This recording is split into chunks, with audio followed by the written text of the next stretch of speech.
Well, there you have it. We have a new world champion in Sebastian Vettel, the winner of the Indian Grand Prix, and now for the rest of the season, he can relax. We've been very lucky to be watching the Grand Prix at the Sahara Force India factory with 20 super fans of pole position. Yes!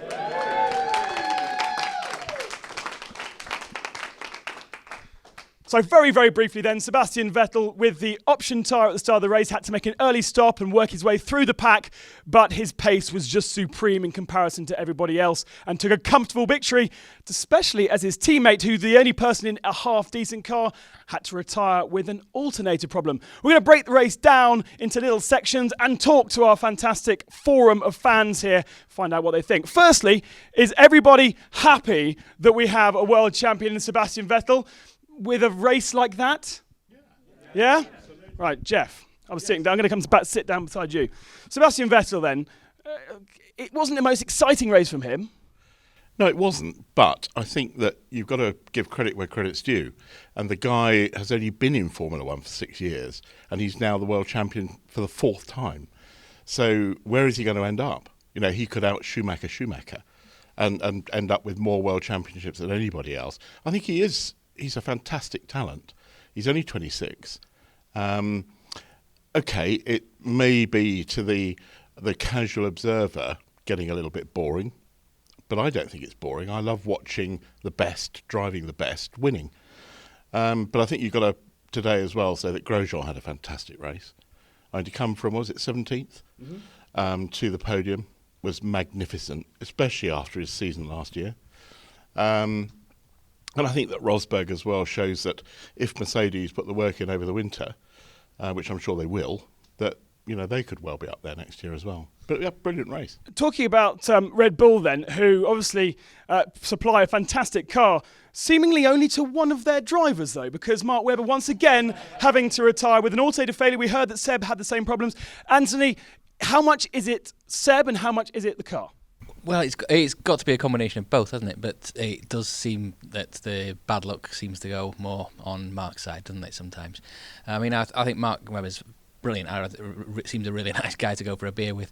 But the fact is, he's been beaten by his teammate. And, if it was up to me, I'd prefer Webber to be winning the races than Vettel. But Vettel's doing it. And I think Vettel has been underrated. By me as well, but no, I think he's nobody. There's no such thing as an undeserved 4-time world champion. He is one of those super talents, and maybe we'll see Danny Kvyat following in the footsteps. Another guy that may not win any champions up to Formula One, but when he gets to Formula One, will be a super talent. So Vettel then taking a comfortable victory. Second position was Nico Rosberg. Lewis Hamilton hasn't had the same pace though, Sam, has he? He's not, no, and it was surprising because he's been doing well up until this race. But I think they're gearing up for next season now, and I think they've kind of put everything on the back burner until then. Do we think everyone's doing that? Do we think that the whole of the paddock has just gone, right, 2014, Red Bull can have this one? Is that what's happening? Yeah, I think maybe to some degree. I still think everyone's putting in what they've got, but there is with the massive points gap in constructors, and I think with the Drivers' Championship as well, quite a lot of them are kind of like thinking forward to next year now. Let's head back to the back row here, the naughty boys, the Badger GP boys. Grosjean, a guy that a year ago we were saying should be in Formula One. He can't control the car. He keeps crashing into people. All of a sudden, he's seemingly more level-headed than his teammate. Yes. He's an awesome driver. I absolutely love Grosjean, have done for a long time. Admittedly, he did make quite a few mistakes, especially on the first lap, and the whole first lap nutcase thing was hilarious, and I jumped on that, I went with that, it's brilliant. But ultimately, he is a great driver, and it's really good to see him now coming to the front, and hopefully next year he'll be leading the Lotus team forward, and hopefully up there challenging with Red Bull and Ferrari next year. Yeah, mentioning Ferrari, we haven't actually spoken about Ferrari. The star of the Ferrari, we're going to go that way, Matt, so back out. Massa, obviously outperforming Fernando Alonso. Fernando Alonso found himself in a bad position yet again in qualifying, the end of the race, starting the race P8. And as soon as you start in the middle of the pack, David, you suddenly find yourself in trouble. And that's exactly what happened again for Fernando. Yeah, absolutely. I mean, Fernando's one of the most consistent drivers out there in Formula One, just not his race this time round. But good to see Massa showing his worth. Obviously a guy that, needs to demonstrate what he's capable of. He was very strong for many seasons, and then I think after the accident, to be absolutely honest, he's lost his way a little bit. Good luck to him. Let's hope he stays around next year. You want to see him in Formula 1 next year? I think he's a character. He's a nice guy. I'd like to see him around. But what team? Where are the options? I think Williams looks like his most likely option at the moment. I think Williams would be a good move for him. I think Williams are obviously trying to rebuild their team. They've brought a lot of quality into the engineering staff recently. I think that'd be a good place for him. I think anywhere else, to be honest, would be just him moving backwards down the grid, and I don't think that's the right thing for him. I think if that's the case, let's bring in a younger talent and give them a chance. The only way to keep the championship alive through the Indian Grand Prix was that Alonso needed to win the first two. Sebastian Vettel only needed 10 points, and Alonso actually didn't grab a single point after all of his troubles. So that was what was happening in the front of the field. But being here at Sahara Force India, I was very interested to see what the two cars could do. Probably the most ambitious strategies of the whole field. Di Resta pitting at the very start of the race, Adrian trying to do a one-stop. I thought it was a great strategy from Di Resta. I mean, they probably couldn't do anything other than try and stop on the first lap, but at least they gave it a go, and it showed, where they both finished 8th and 9th. I think was a very good result from where they were.